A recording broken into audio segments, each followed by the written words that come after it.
Hello and welcome. This is the Zwift Racing League stage number 5. And boy, oh boy, this Keith Hill after party is, man, man, oh man.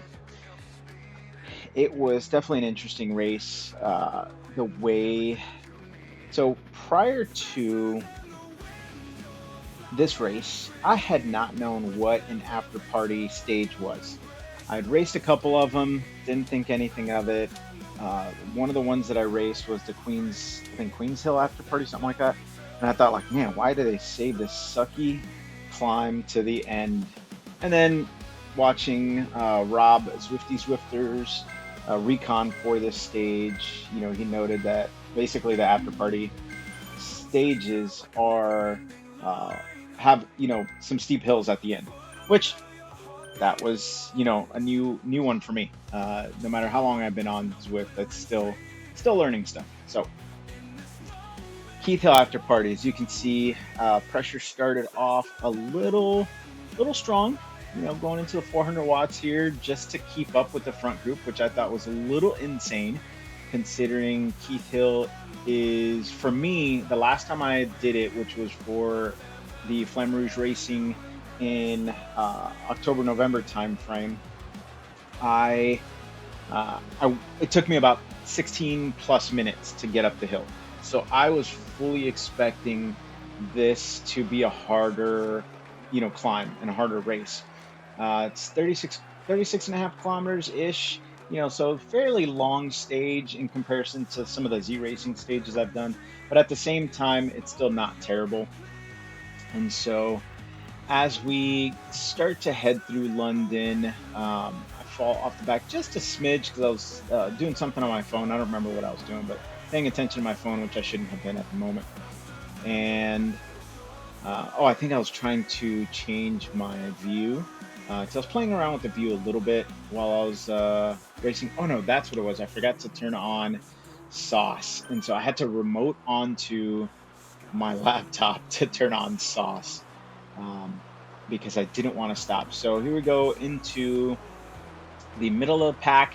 And that's basically how things go from now until the next section. So here we go.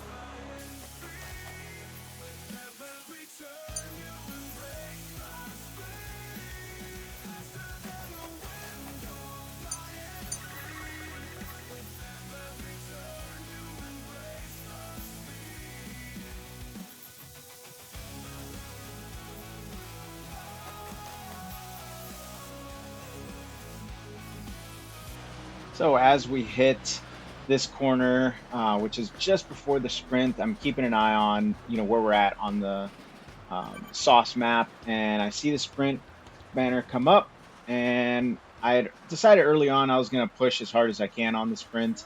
Not that I thought I could contend, but if I could take away points from other teams, then why not?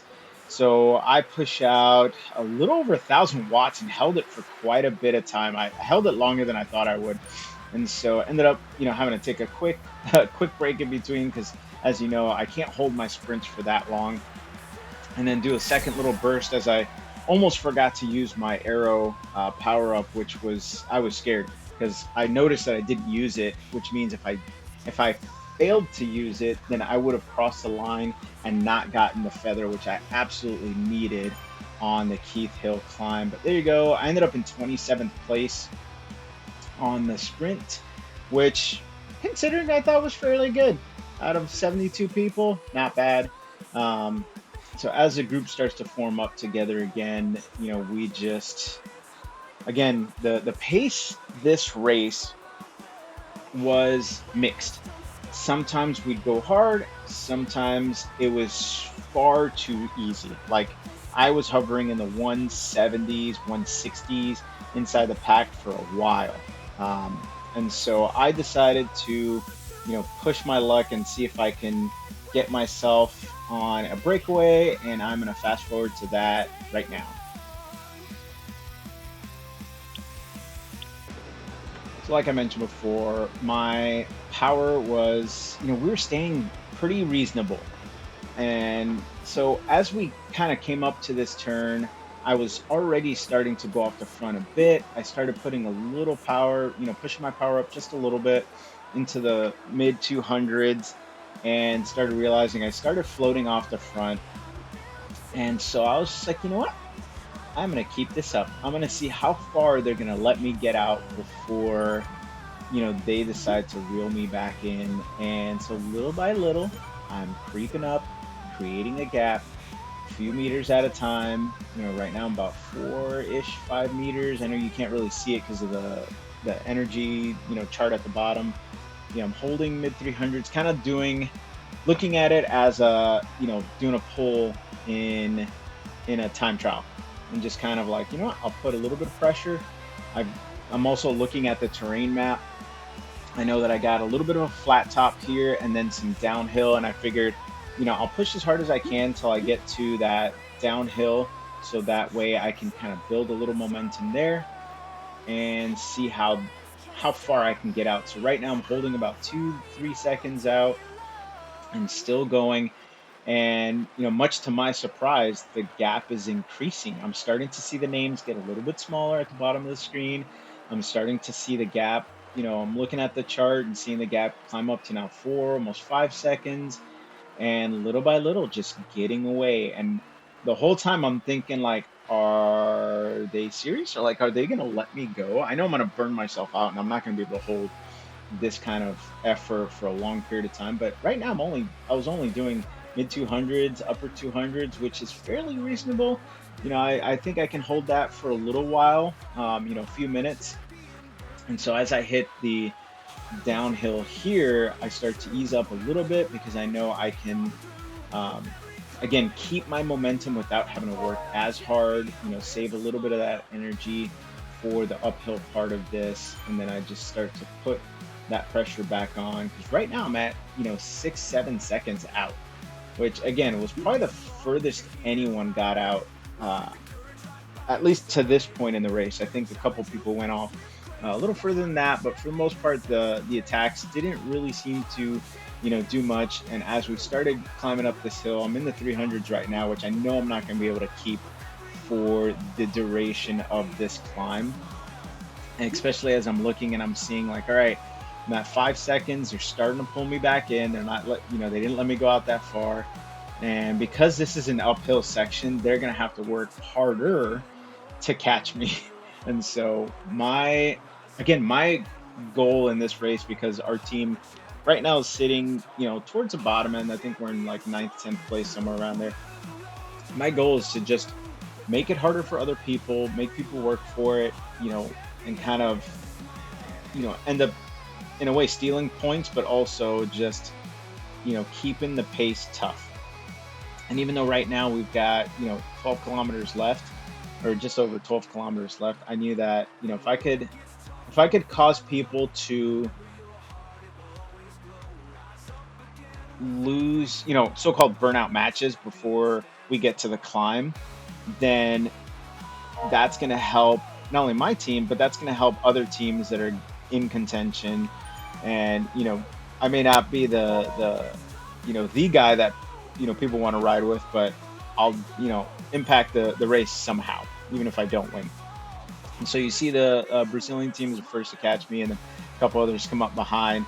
And part of the reason why I saved this clip as long as I did was because right as they catch me, people start, like, in a way, almost complaining. Um, and I thought it was hilarious. I saw the messages pop up in chat, and just like, so as this group starts to pull away, I was like, you know what? Let me hold on to their wheel, in a way to show people, like, hey, I may have put that effort, but I'm not dead yet. Like, I still got the legs to keep up. So I end up, back in this group. I'm just kind of holding on. You see, we got a couple different teams here, kind of holding this front group. I honestly thought this front group was going to go. Like, as the group started coming together, I was like, ooh, maybe there was an actual split that got created, and these guys are, we're going to end up going. But and then I see the pack come up behind all of us, and that's when I realized, like, all right, yeah, we're done. Like, this solo effort of mine is completely done. But I was, happy, held out, held a couple minutes out there on my own, and got to see my name in first place, which would not happen on a stage like this, just because I know it's so difficult. So there you go. So some people are like, "Hey, I didn't need that match anyways," and and just other comments here popping up. So I'll let that kind of sit there on the screen, and then take it to the next clip.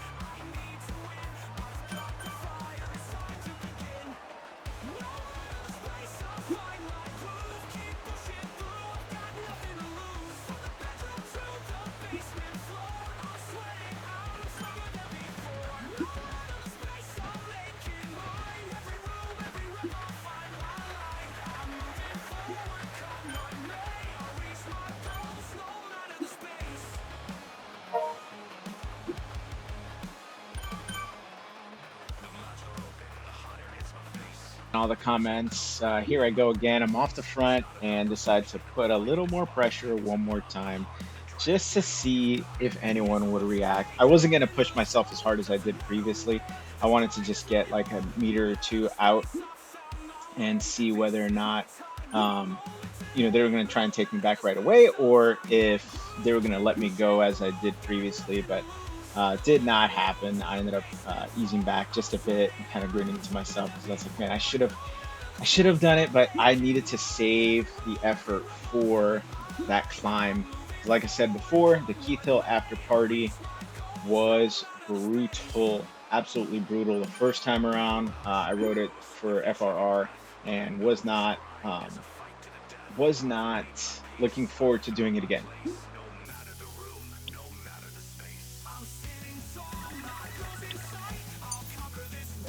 Leading up into where we enter, getting closer to Keith Hill, I absolutely love the way the animation kind of shows us on this part, as we just, looking like a school of fish, just sloping together to the right. And then as we hit down the hill, that little S into the tunnel, I just, as someone who's done 3D design before, and computer animation, I absolutely love the way the graphics show this, because it kind of mimics what you see in television, where you just, swoop to the right, swoop to the left, and then the bunch kind of comes together. Even though we don't string out like you would see in a longer race, obviously this is kind of short, um, but in a it actually would be really great to see that on a long descending, just everybody lined up together, sweeping back and forth. But just wanted to show that as we get through this tunnel. I'm obviously, while I'm on the front, I am not planning on putting any more effort out for the front of this race. I just look to keep my tempo at this point and hold on, because I know that the climb is about to come, about to start, and I need what I can. I started testing getting into the 34 tooth chain ring, just to see if that felt better for the initial part of the climb, because I did not, sorry, 39 tooth chain ring. I did not want to ride in my 53 tooth the whole way up, even though I could probably do it with the lower, if I was on the 53-25, I could probably do it. My trainer difficulty right now is set in the 70s, somewhere around there. So that kind of gives me the gear ratio that I would need in order to stay in my 53 tooth chainring. But as we start to climb, I'm trying to settle into the right gear and hold. My goal is to hold around 300 watts. So I'm a little bit up right now above that, and I start to see the pack just slowly crawl away. And at that point I knew that, I wasn't gonna, I was hoping to hold 300 watts and, stay with this group.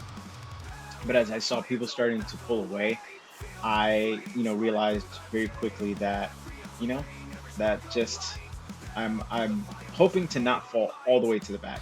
And so again, still trying to adjust my gears just to stay within range of this group, adjust my cadence to stay within range of this group, even though, we hit this little soft spot here, and then we're about to approach the larger part of the climb, which hopefully, though, if you saw the HUD disappear, that is my biggest pet peeve when it comes to the HUD.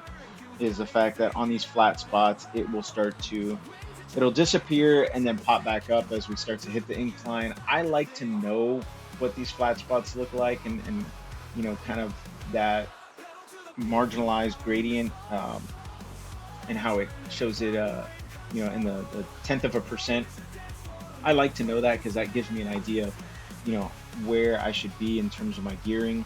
And so as we hit the official start of the climb, I shift around to find the right gear and just put more pressure down, and goal with the goal to get up to the top of this climb. I still got my feather because I'm not going to let it go at this point. I'm focused on using it after this first initial part. Now I should have looked at other recon rides a little better, because or other races a little better, because my thought was, hey, I'll use it after this first plateau where it starts to get easy. It's long enough to where I can recover enough and put out another good solid effort.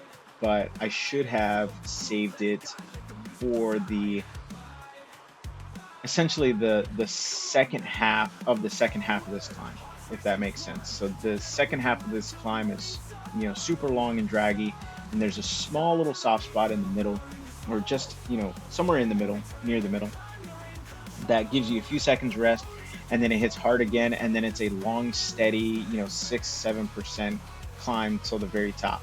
I should have saved it till that section, but I didn't.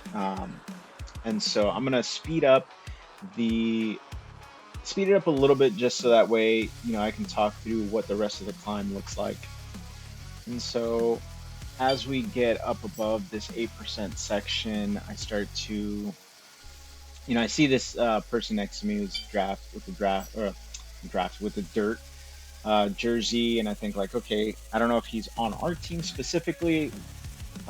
Even if he isn't, he's still part of the dirt team overall. So I figured we could probably work together. And then this kind of cluster came together. But my momentum was already kind of staying steady in that mid 200s, upper 200s to 300s on the harder parts of these climbs. So I was just trying to keep my momentum going, past that person on the side of the road.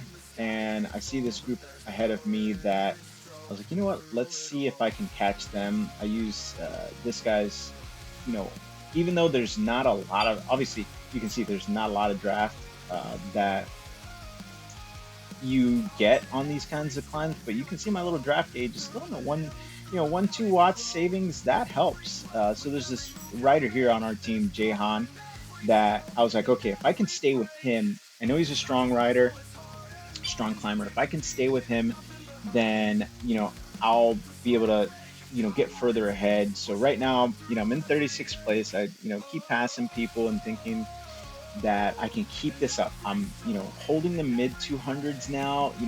My energy's dropped a little bit. I drank almost all the water I had. I drank the rest of the energy drink that I had just to try and get it. So this is a section I was mentioning earlier. I should have used my feather here, because this was a long, hard section. Even though I was climbing it in the mid to upper 200s, I hit this 7% and I was starting to flounder. I was really starting to feel more pain than I thought I would. So you see my numbers kind of drop there for a split second into the low 200s, and then right back up, and then drop back down. And it's because I'm in and out of the saddle, trying to find a gear that I could spin my legs for a little bit, not lose momentum, but at the same time give myself even if it's a few seconds of recovery. And so me and a couple riders basically kind of undulate back and forth. They pass me, I pass them, and we kind of keep doing that. And so right now I'm in front of this Brazilian rider, and then the coalition rider. And so as we come up to the top of Keith Hill on this flat section, I get behind them, and my thought was, hey, I'm in 37th place. Let me see if I can just give it one good surge and get in front of them. And so you see I pop up to the 700s for a split second, now holding kind of in the 400s. I start to pass them, and my legs were toast. They were done. They just would not pedal anymore at that at that pace. So I dropped forward, and I was like, all right, I'll hold, see if I can hold whatever I can. And as I started getting towards the line, I I just couldn't do it. Could not hold it. They end up passing me. Um, and so I end up in 37th place, crossing the line. I wasn't going to let anybody else pass me at this point, because I was already, too far gone and too close to the end to let anyone else pass me. But came in 37th place for the stage, which I was absolutely excited about. Ended up coming for our team. I was the second rider to cross the line. Jahan obviously was the first because he is a phenomenal rider, so, and climber. And yeah, that was Keith Hill.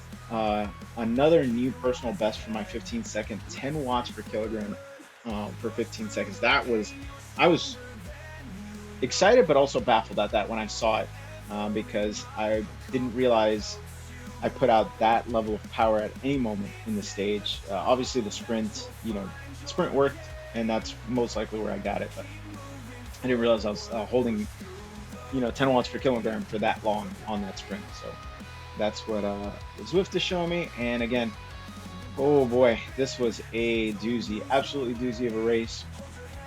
And hope you enjoyed. I'll leave it at that. See you on the next one.